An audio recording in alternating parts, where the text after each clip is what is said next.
Touchdown, buzzer beater, do it all now. All now, top corner talking home run. Touchdown, buzzer beater, do it all now. All now, top corner like. What's up guys, it's me Eric B and welcome back to the channel. And in this video I'm going to be going over sort of my, I guess, 30-day assessment of ownership of this bike. I mean, it's been just a little bit over a month since I've had it, and not so far so good. So I'll hop on and I'll just go through like a couple of pros about the bike, and then just a couple of negatives. I don't have a whole lot on this bike so far. I just think I still need some more time riding it and everything to really, you know, gain a little bit more things for you guys on the bike. But I just wanted to get something out now just to kind of let you know, because I know there's some people that are still on the fence of getting this bike, and then people that still are waiting for it to come in and they just want to know what's going on with it. Whew, it's hot out here. But real quick, I did want to start off with some of the mods that I have. If you guys have been following the channel and you've seen some of the mods that I've done so far to it. So first and foremost, I did get the suspension adjusted to my weight and everything. I did take it to the track and it seemed to perform just fine. I'm about 175 pounds, but when I have all my track gear on and everything, I'm sitting probably right around 195 or so.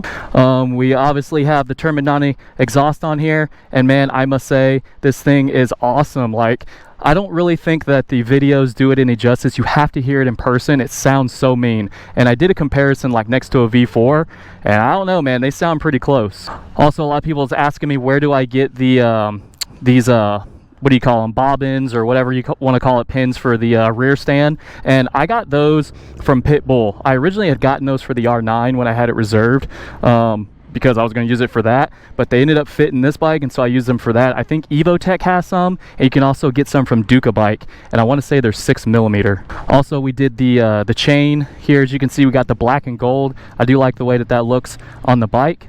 I did the tank grips by Easy Grip. We have some levers here by TWM. These are very nice, and they fit just fine. Super easy install. And like I said, if you guys haven't seen all the videos on all these parts and the installs, definitely check those out. I'm still waiting on the mirror hole covers from Ducati to put on here, so that way I can install my Rizoma Edge bar end mirrors. And then along with that, I'm going to install some Rizoma turn signals on here as well. And then while I'm down here, I also installed a Evotech radiator guard. And then we have the Rizoma fuel cap that's from Ducati Performance, and I'll talk about that here in just a second. And then we have the Evotech fender eliminator here. As you can see, looks very nice, and I still think they're the only ones that have one for this bike at the moment. People like New Rage Cycles and stuff like that still don't have one out yet. And then I have some Rizoma turn signals, and people were concerned about the clearance with the exhaust. Now you see how short these ones are, and they fit just right with this exhaust. But if you get this specific fender eliminator and you get the longer turn signals, it's probably not going to fit with this exhaust. It'll be touching it because the stock one sits a little bit lower. So if you do plan to get this and you get the Terminani exhaust, you got to get some really short turn signals. And lastly, we have the taller, lightly tinted windscreen from Ducati Performance. Looks very nice. I think it looks better on the bike than the stock windscreen. And then people were asking about my bolts here or whatever. Did I buy them because they're black? No, I just painted those because they look a lot better than the silver ones. But other than that, guys, let's go ahead and get on the road and talk about this bike a little bit.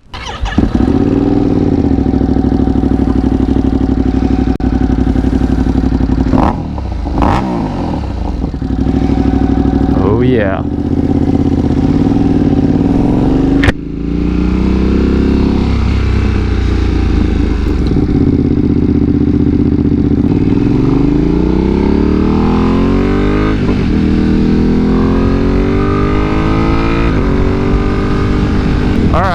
Where to start? So I don't have anything particular that I had like lined up to talk about. I'm kind of just freestyling it, and there's nothing in no particular order.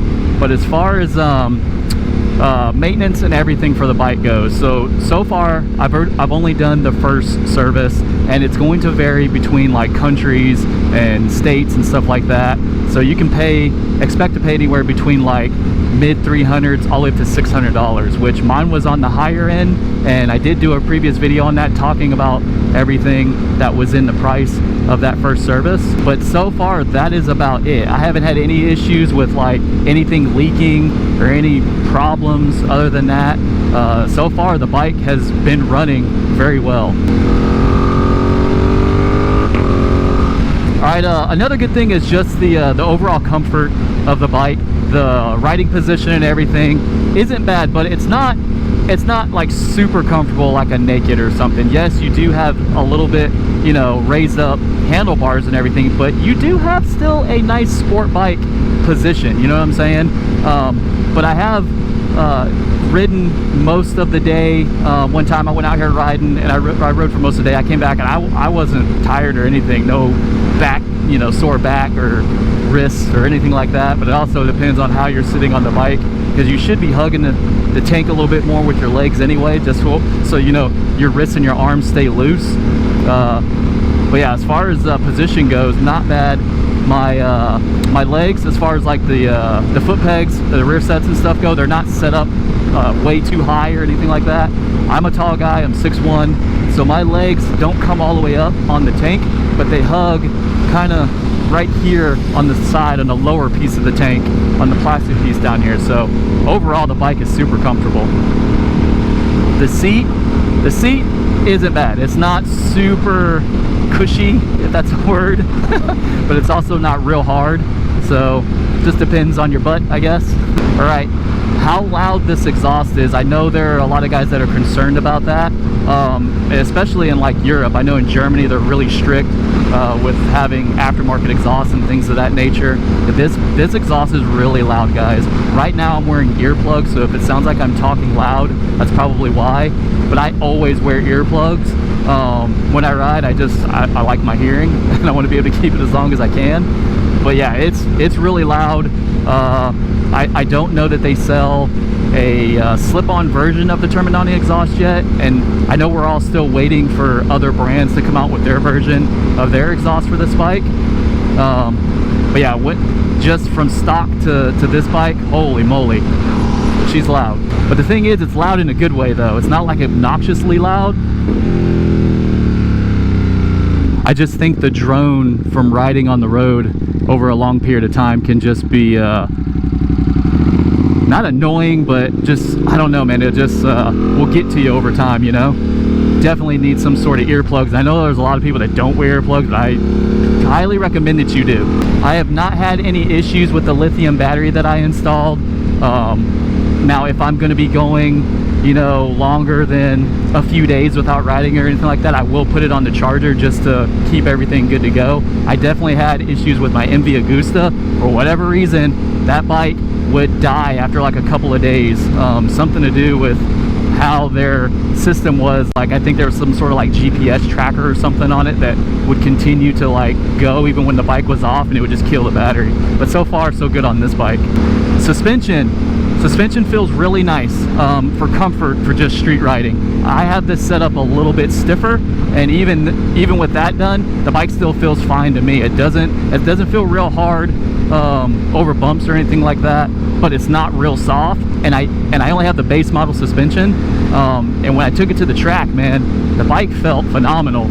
I am not a super fast or advanced rider, so I guess that will all change as I become better. All right, the mirrors, typical Ducati mirrors, they do vibrate a little bit, and because this is a grunty twin-cylinder engine, you know, they do make, or it does make the mirrors rattle a little bit. But once you're up at speed, they're actually they're pretty good. Visibility is good in them, and they're not super loose or rattle, and you can actually fold them in and out as well. All right, fuel economy, not too bad, to be honest with you.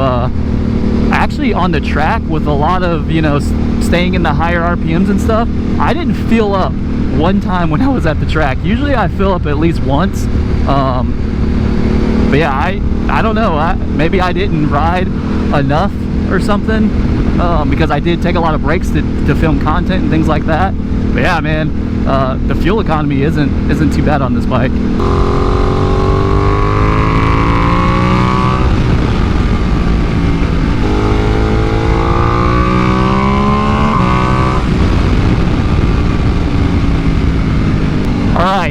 Another good thing is the power on this bike. Do not let the 120 horsepower fool you at all. When I had this thing on the track, this thing pulled, man. This was like a little beast on the track. I kid you not. This thing has tons of torque because it just pulls out of a curve. And if you think that you're not gonna have enough power, you will definitely have enough power. I'm telling you, man.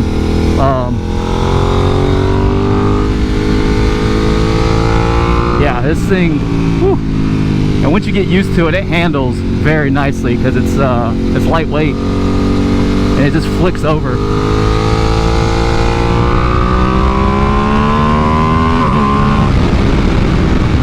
Oh yeah. Yeah, every time you get on it, just when that torque kicks in, the front end gets really light and it just wants to wheelie. But I have the wheelie control set up to where it's not going to really wheelie on me. I remember when I had it kind of turned down and in second gear and in sport mode, man, the thing just pops up on you. But I will say this probably does need a, what do you call it, a steering dampener or steering damper, however you say that. On here, I would definitely look into getting one of those, and I probably will try to get one here in the near future.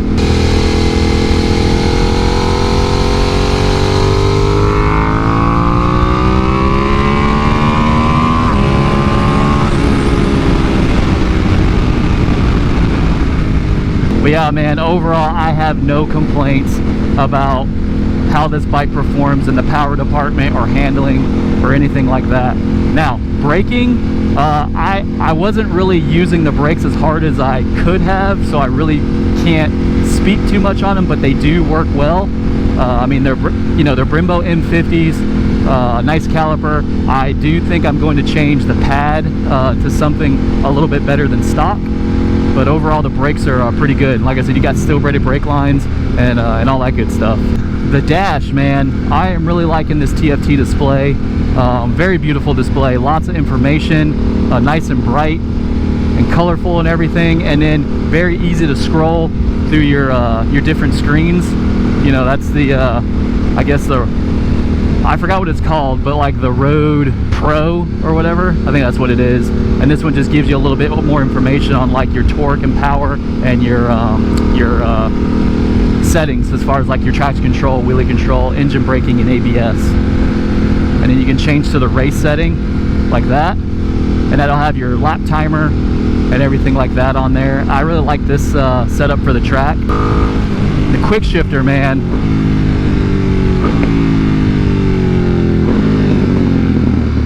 quick shifter is very nice.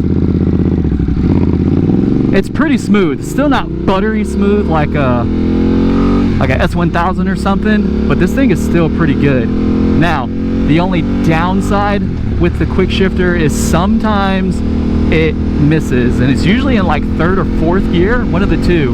When I'm really getting on it, it kind of just jitters a little bit.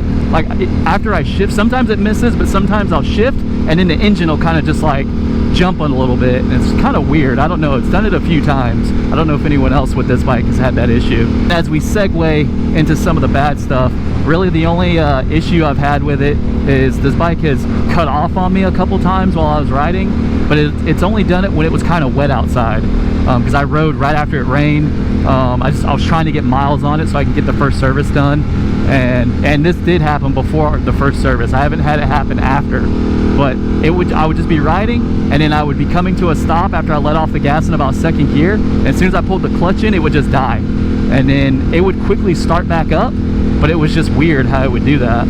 All right, so this gas cap, the one that you can get from Ducati, it's very nice and everything, but the only downside is this isn't a quick release fuel cap. This is pretty much just for looks, because you still require some sort of a key to put on this in order to open it up, and it's kind of a pain in the butt because, you know, you get two of them in the package, but I don't want to keep anything on my key because I don't like stuff flapping around and then scratching my paint and stuff right here.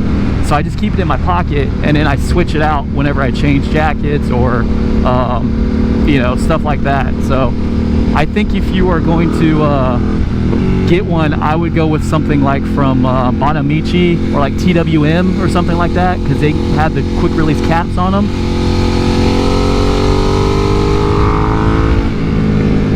I don't know if you can get one for this Rizoma one. You can just get the cap, you know, like a quick release one.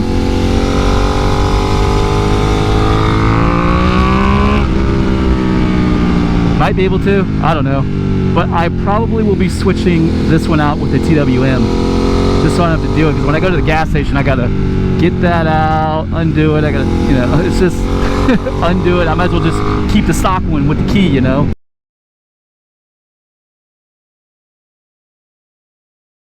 All right, we are back in the driveway. Sorry guys, the battery on my GoPro died and I forgot where we left off at, but I think we were talking about the Rizoma fuel cap.